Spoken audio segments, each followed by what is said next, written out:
Hello， 大家好，我是塔塔。前几年家附近开了一家很好吃的古早味蛋糕店，每次经过呢，都会忍不住买一份来吃。真材实料，不加一滴水，一份也才100元。不过1年多前租金涨价，老板只好歇业，真的有点感伤。既然买不到，那就自己动手做看看吧。我不敢说很简单，但是跟着我的配方跟方法，一定让大家一次就成功做出专业级的古早味蛋糕。先把低筋面粉过筛，容器记得先归零，像这样过筛面粉。低筋面粉的量是100克。这次所有食材的比例我会放在影片的最后，方便大家取用。再来准备6颗冰鸡蛋，记得先清洗干净哦。糖的部分这次使用的是上白糖，其他的糖也都是可以的。拿出冰箱的牛奶，称重70克。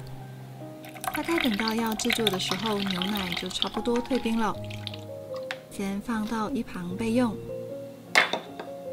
接着来分蛋，没有分蛋器的人用蛋壳来分蛋就可以咯。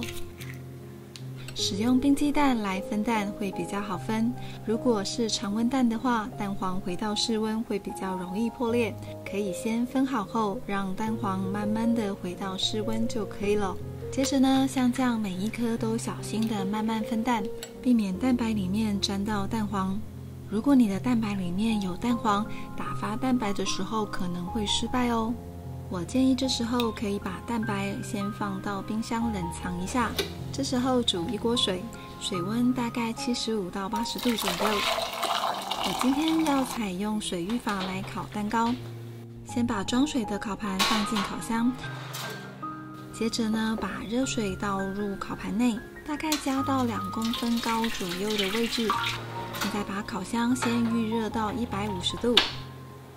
接着呢，准备70克的菜籽油或者玄米油，开小火慢慢的加热。你可以用小一点的锅子，这样比较容易测量温度。火候维持这样就够了，大概加热1分钟。这时候先关火，拿温度计测量看看温度。测量温度的时候呢，拿锅子要这样倾斜的方式才会比较准确哦。我们大概需要73到80度之间，如果不小心煮过头，可以先稍微的放一下降温。现在的温度差不多是74度，赶紧的把这个油呢放到低筋面粉里面来。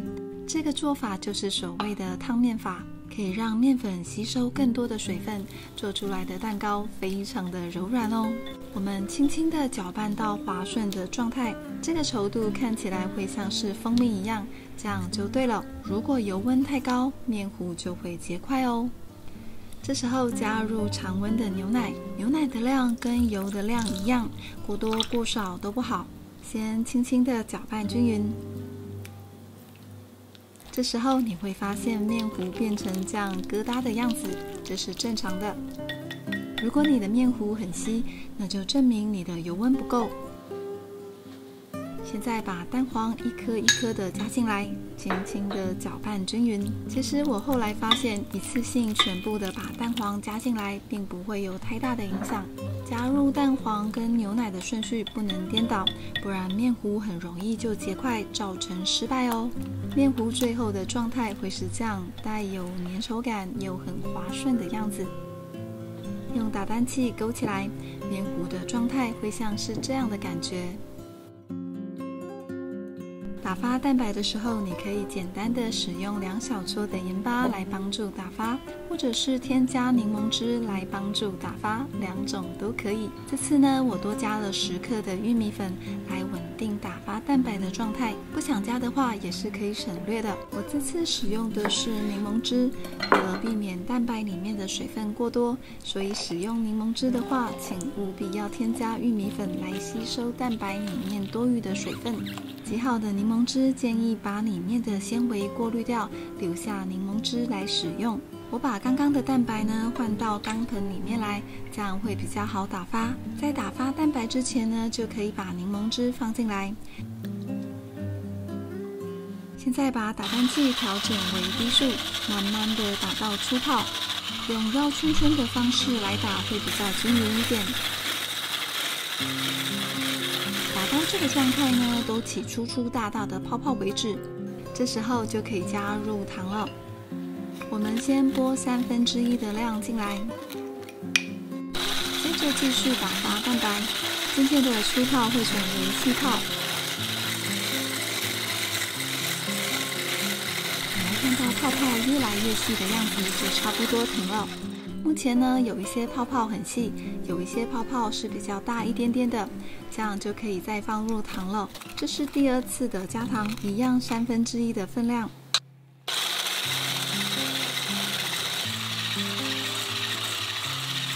这时候呢，转中速来打发，你会看到泡泡越来越细致。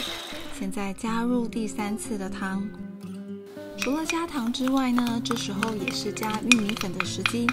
玉米粉的比例最好不要超过面粉的20%，不然会影响到蛋糕成品的口感哦。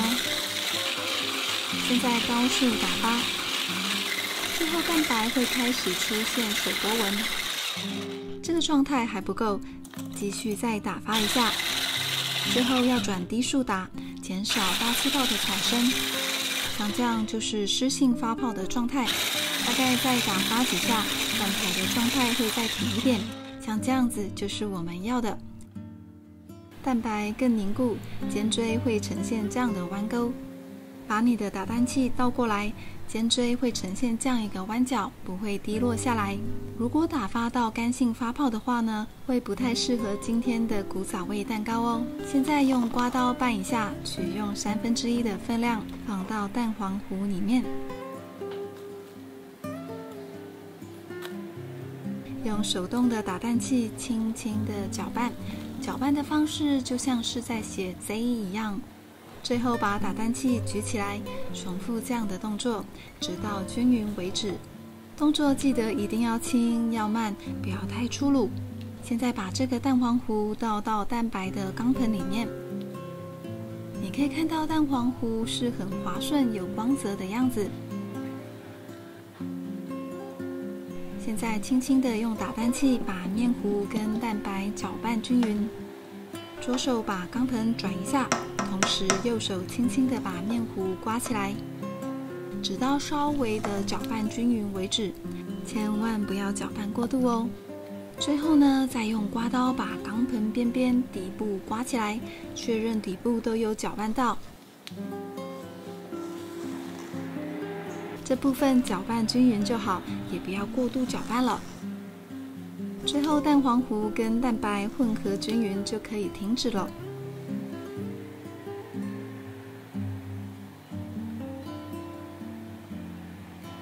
我这次用的是这个18公分正方形烤模，我的经验是用这种牛皮纸或者是白报纸铺底，效果最好。纸模的高度大概是9到12公分。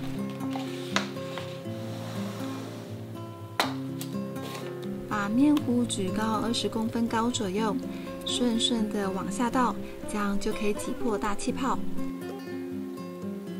然后再把烤模像这样震个几下，可以排掉多余的气泡。我会建议上面再盖上一张铝箔纸，预防蛋糕烘烤的过程呢表面裂开。然后小心翼翼的把蛋糕放到烤箱里面，像这样做水浴法。水浴法的好处呢，就是蛋糕烤出来会非常的细致柔软。现在赶紧的关上门，设定150度烤60分钟。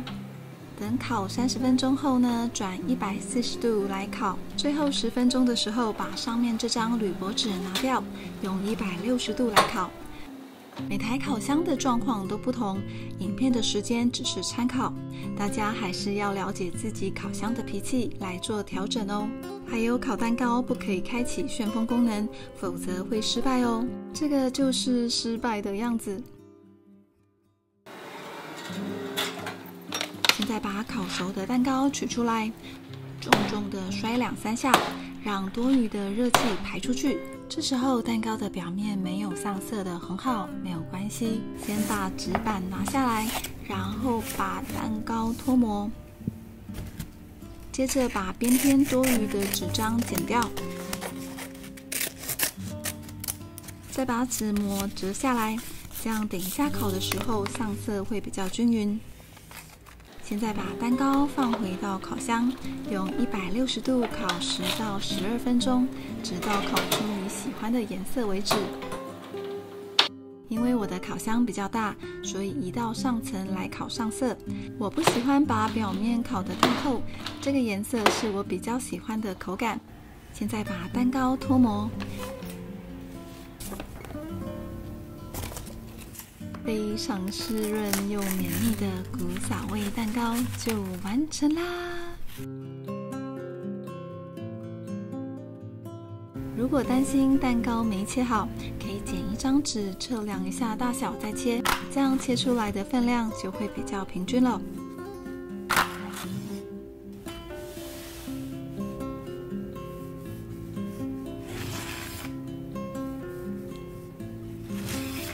为了讨孩子们的欢心，可以在蛋糕的表面上烙印一些可爱的图案，像这样在瓦斯炉上直接烧1分钟左右，然后垂直的拿着，轻轻的按压2秒左右。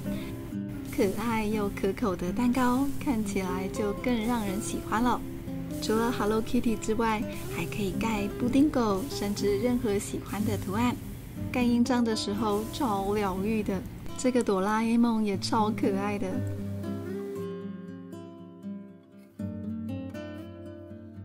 这款古早味蛋糕不加1滴水，用料实在，可以吃到蛋糕最淳朴的风味，我自己超喜欢的。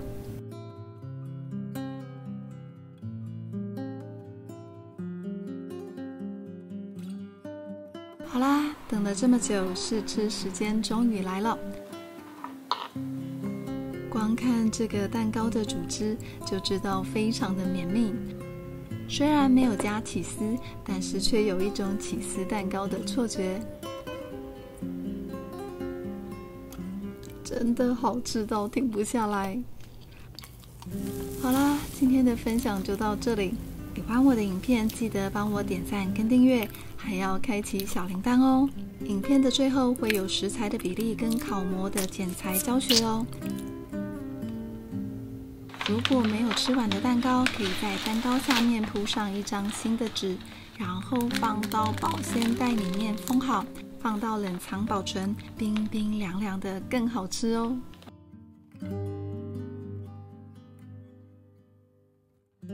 像这个就是不小心表面烤裂开，不过只要烤出这样蓬蓬的蛋糕，撕开会有沙沙的声音，蛋糕就算成功了。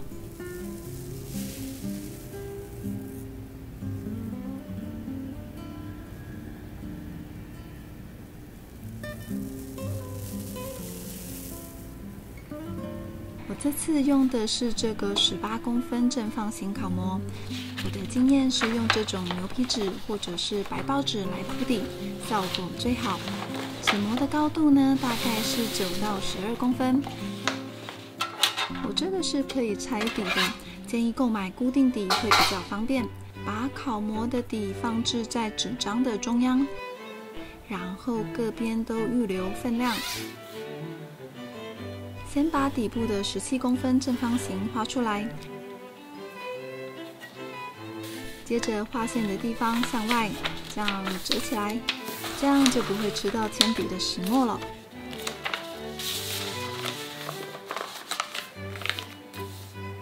折好之后呢，在这个角角的地方剪开，然后把烤模放置好。像这样把纸张放进去，自己 DIY 的纸模就完成啦。除了纸模之外呢，你还可以在纸模的外侧放置一张厚纸板，让纸模不会倒塌。如果你是用烘焙纸来做纸模的话，这个厚纸板就更不能省了。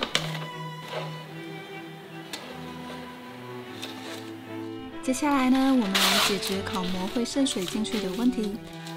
我会用一张烘焙纸跟一张铝箔纸包在一起，烘焙纸放在上面，铝箔纸在下面，然后烤模放上来比对一下位置。这边先把烘焙纸折一点进来，然后再把铝箔纸折进来。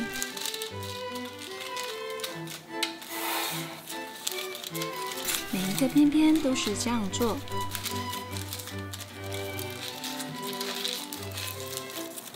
然后角落的地方折一个直角进来，这时候铝箔纸会开开的，没有办法粘紧，再铺上一张铝箔纸去固定住，这样就可以确保烘烤的时候水不会渗进去了。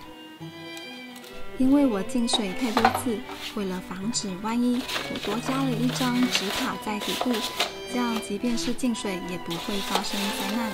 现在把厚纸板放置在外侧，增加挺度。这个纸板呢不会弄脏，你可以保留起来，每次都可以使用哦。好啦，这个万无一失的烤模，保证你一定烤出很专业的古早味蛋糕。